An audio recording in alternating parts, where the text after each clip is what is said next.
रे का भइल बारे तोरा? यहाँ ठंडी से पना निकलता इनका गुल्ली डंडा लौकल बा।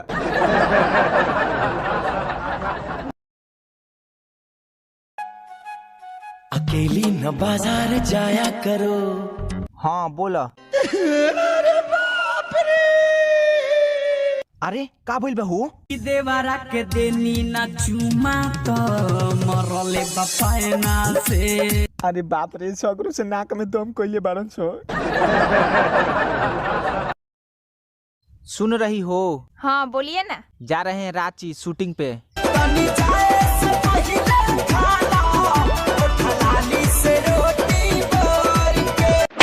तनी मुनी नून रोटी लिया जूठिया ली।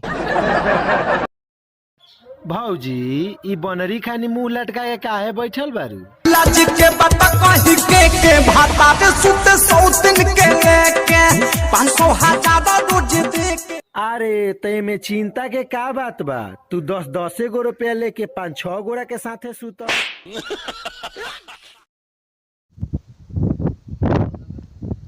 हाय फ्रेंड्स, क्या हाल है भाई? ठीक है, लाइक वाइक दिया करो भाई हम लोग को भी यार।